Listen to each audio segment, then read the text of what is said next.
करक लगन और सप्तम स्थान में चंद्रमा। मंत्रेश्वर महाराज कहते हैं जिसके भी सप्तम स्थान में चंद्रमा होता है पति पत्नी में विशेष प्रेम होता है, इंसान सब सुखों का भोग करता है। और भृगु सूत्र के अनुसार सप्तम भाव में चंद्रमा हो तो मनुष्य मीठी वाणी बोलने वाला, एक समान नेत्र नहीं होते, दोनों नेत्रों में कुछ न कुछ बनावट में थोड़ा डिफरेंस होता है। शादी का लाभ 32 वर्ष बाद होता है और अच्छा घर, रहने को अच्छा सुंदर महल टाइप का घर वैसा कुछ प्राप्त होता है। कुछ शर्तें भी लगाई गई है कि आपका इस तरह से होगा तो उस तरह से हो सकता है। उसकी संपूर्ण चर्चा हम लोग आगे वाले पार्ट में, जैसा कि पाठ का नियम है, उसमें करेंगे। जय माता की मित्रों, आज चर्चा करेंगे करक लगन में चंद्रमा अगर सप्तम स्थान में हो तो किस तरह के फल प्राप्त हो सकते। जो पुस्तकों में लिखा गया है, बहुत सी पुस्तकों में बहुत सी बातें लिखी गई है। हमने 2 सूत्र दिए आपको छोटे वीडियो में, जो शॉर्ट वीडियो जो बोला जाता है, जैसा लिखा है वह अक्षरश वैसा का वैसा ही बताया गया है। और उसका कारण भी बहुत बार हमने क्लियर किया है कि कुछ विद्वानों को समझ में नहीं आता कि कब पुस्तक के अनुसार बताते हैं और कब अपनी मर्जी से बताते हैं। अपनी मर्जी से बताने की प्रवृत्ति हमारे अंदर कभी नहीं थी कोई भी चीज के लिए। फैक्ट के अनुसार, अभ्यास के अनुसार और जो विद्वानों के मुख से सुना है उसी के अनुसार बताने की कोशिश करते हैं। चाहे सब्जेक्ट ज्योतिष का हो, चाहे हमारी रोजमर्रा की लाइफ का। कुछ भी बात हवा हवाई करने की कभी कोशिश नहीं की जीवन में, करेंगे भी नहीं। और करते तो फिर इस चैनल का स्वरूप थोड़ा अलग होता। अब सप्तम स्थान में करक लगन वालों को अगर चंद्रमा विराजमान होता है तो आपका लग्नेश होता है और अपने लग्न को पूर्ण दृष्टि से देखता है। बहुत सुंदर फल प्राप्त होते हैं। शनिदेव का स्थान है, शनिदेव कहां विराजमान है इसका बहुत बड़ा इफेक्ट आएगा। अगर किसी से दृष्ट है, किसी के साथ युति में है, तब उस फलों में बदलाव आप सब जानते हो सकता है। लेकिन अगर अकेला है और कोई क्रूर ग्रहों का आगे पीछे इफेक्ट नहीं है, कहीं से कोई शुभ ग्रह की दृष्टि आ रही है या शुभ ग्रह के साथ विराजमान है, तो फिर इनके शुभ फलों में और बढ़ोतरी होती है। इंसान का व्यक्तित्व थोड़ा सुदर्शन होता है, आंखों को प्रिय लगता है। ऐसा इंसान का चेहरा बहुत खूबसूरत मिलेगा आपको। जल से संबंधित विशेष लगाव होगा। अपनी वाइफ या अपने पार्टनर के विषय में बहुत बड़े होप बना के रखता है और शादी होने के बाद वो सब सुखों को प्राप्त करने की कोशिश करता है जो भौतिक शरीर को चाहिए।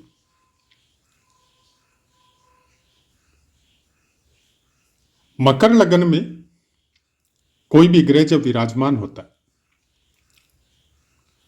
तो वो मकर के फर्स्ट 3.20 डिग्री तक मकर के ही नवमांश में रहेगा।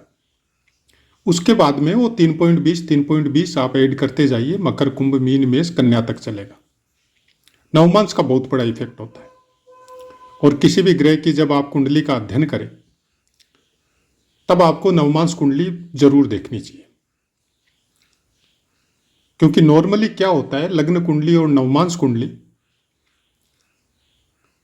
लग्न कुंडली हो गया आप जो प्रत्यक्ष दर्शन देते हैं, आपकी फिजिकल बॉडी कैसी है, आपका बोलने का शैली कैसा है, आपका दिमाग कैसा है, आप लोगों से किस तरह से मिलते हैं, किस तरह का आप काम करते हैं,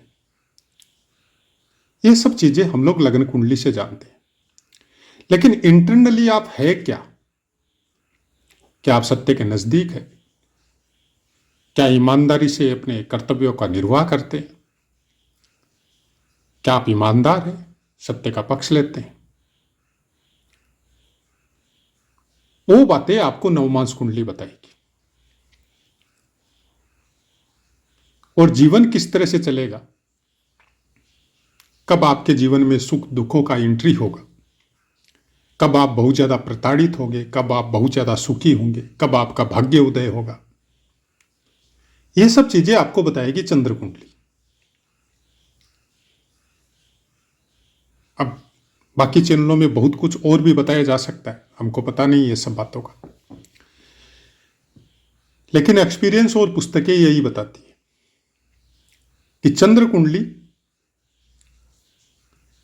आपके शरीर के भोगों को प्रत्यक्ष दर्शन करवाती है।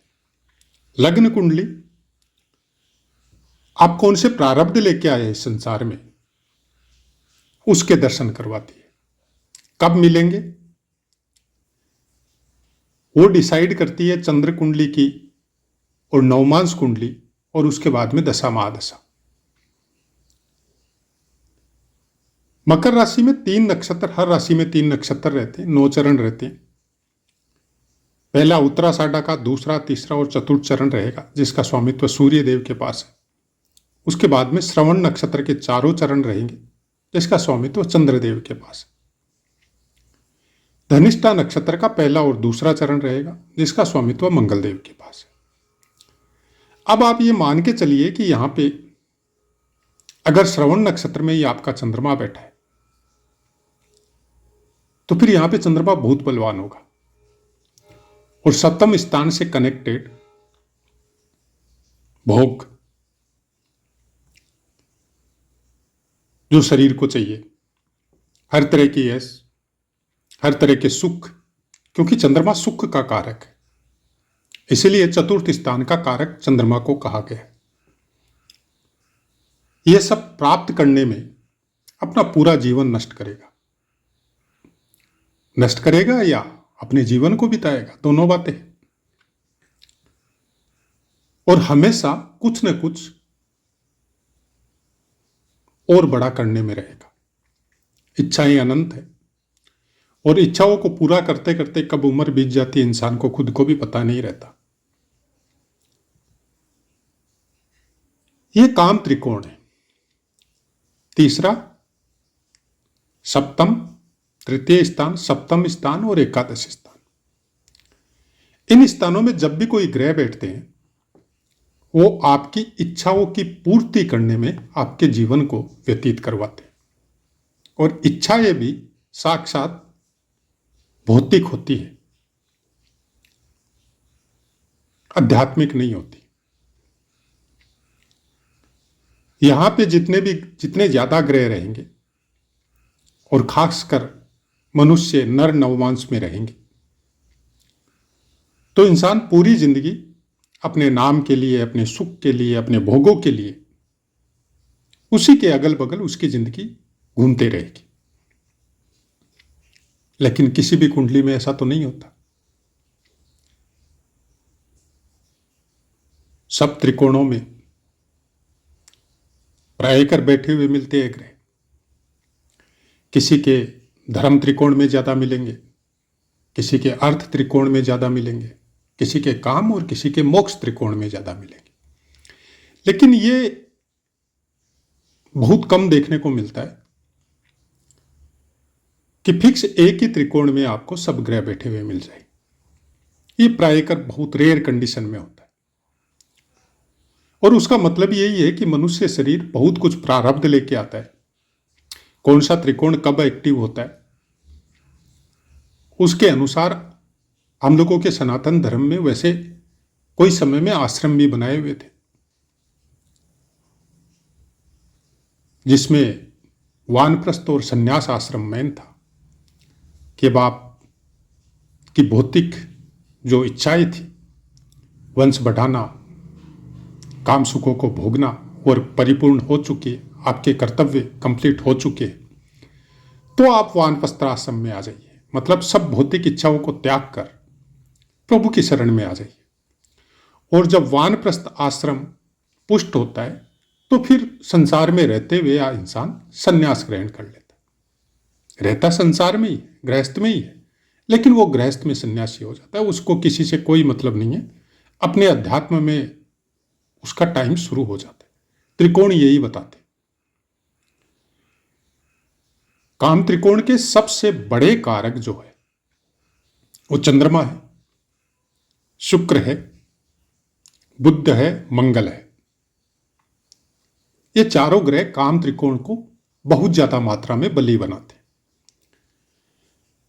इनमें ज्यादा ग्रह अगर आपके काम त्रिकोण में हो तो आप हमेशा अपनी इच्छाओं को पूरा करने में लगे रहेंगे, और इनमें से कुछ ग्रह हट के आपके धर्म त्रिकोण में चलेंगे तो फिर इन काम भावना वाली इच्छाओं के साथ साथ धर्म के प्रति भी रुचि जागृत होगी।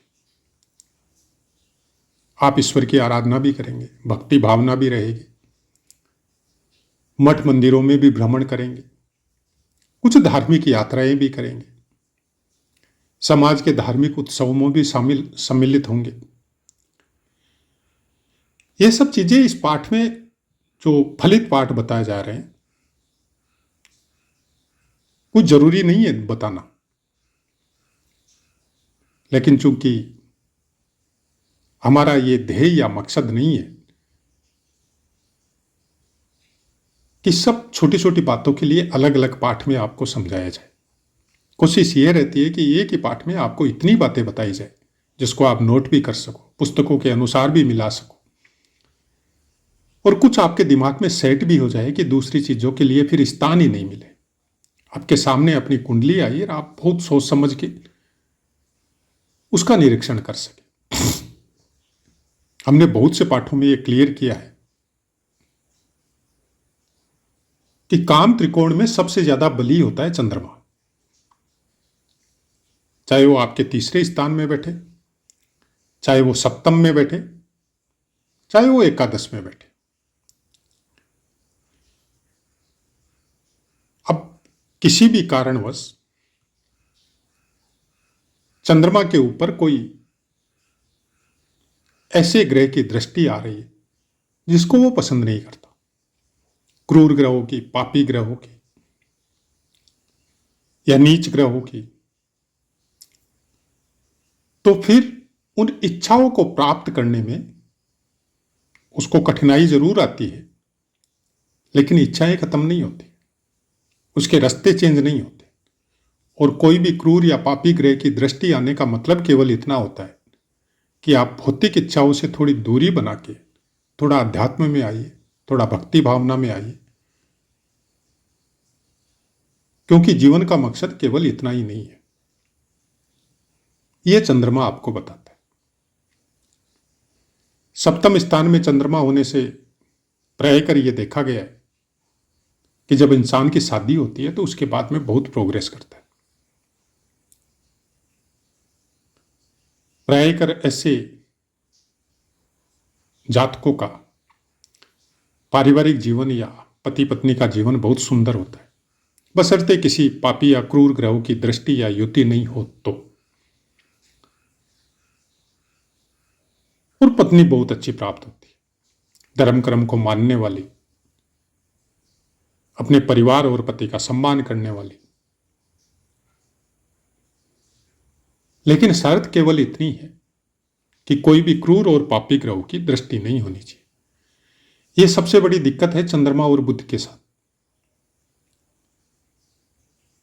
इनके ऊपर बाकी ग्रहों का इफेक्ट बहुत जल्दी आता है। अगर अच्छे ग्रह हैं तो अच्छा इफेक्ट आता है, और ज्यादा बली मात्रा में वो फल देते हैं आपको। और अगर बुरे ग्रह हैं, जैसे पापी ग्रह है या क्रूर स्थानों का स्वामित्व है, छठे, आठवें, 12वें हो सकते हैं, तीसरे और एकादश के हो सकते हैं, तो फिर इनके मार्ग में बहुत अड़चने आती है।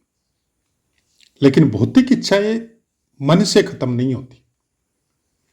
वो पढ़ेगा, तकलीफ पाएगा, भोगेगा, रोएगा, चिल्लाएगा, फिर भी वो इच्छाएं खत्म नहीं होगी, क्योंकि वो इच्छाएं वो ग्रह पूरी करने नहीं देता। अगर ऐसा कुछ है किसी की कुंडली में,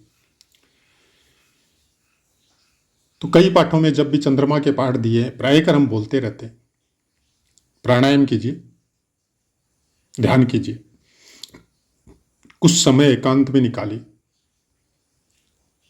अपनी पॉजिटिविटी को नेगेटिविटी में कन्वर्ट मत होने दीजिए। अपने टारगेट छोटे रखिए, बड़े टारगेट की तरफ शुरू में मत जाइए। यहां पे आपको डेली ट्रेडिंग वाला व्यापारी भी बनाता है। छोटी मोटी कोई परचून की दुकान हो सकती है जिसमें डेली का आपको कस्टमर का आदान प्रदान हो पैसे का। बहुत बड़ा व्यापार हो उसके लिए बाकी ग्रहों का इफेक्ट देखना जरूरी है। लेकिन चंद्रमा अनवरत आपको लिक्विड मनी देने की कोशिश करता है। ऐसे इंसान या मेल या फीमेल जो भी, इनकी शादी अपने से ज्यादा बड़े परिवार में हो सकती, अपने पार्टनर का परिवार खुद से ज्यादा सदस्यों वाला हो सकता है। शनिदेव का इफेक्ट जरूर आएगा, क्योंकि शनिदेव और राहु देव का इफेक्ट कुछ, राहु और केतु का इफेक्ट कुछ ज्यादा मात्रा में प्रायकर प्राप्त होता है हम लोगों को, तो उनको देखना तो बहुत जरूरी है। लेकिन कुछ चीजें हैं चंद्रमा की जो किसी का इफेक्ट आओ चाहे मत आओ, वो भौतिक इच्छाएं कभी खत्म नहीं होती। हाँ, ये अलग बात है कि बाकी ग्रहों का अच्छा इफेक्ट आने से वो जल्दी पूरी होती है और अच्छा इफेक्ट नहीं आने से वो पूरी नहीं होती है। तो वैसा कोई चीज हो तो उसके लिए उपाय यही है कि आप प्राणायाम और ध्यान कीजिए, जितना हो सके महादेव मंदिर में जलाभिषेक कीजिए और कुछ इच्छाओं का कुछ इस तरह से रखिए कि जिसमें सबका भला हो, केवल आपका पर्सनल नहीं, पूरे परिवार का, कुटुंब का। तब जाके वो क्रूर या पापी ग्रहों का जो इफेक्ट है वो धीरे धीरे फिर पॉजिटिव में कन्वर्ट होते जाता है। तो ऐसा है मित्रों, पाठ समझ में आया होगा। अपनी वाणी को विराम देते हैं, आपसे आज्ञा लेते हैं। जय माता।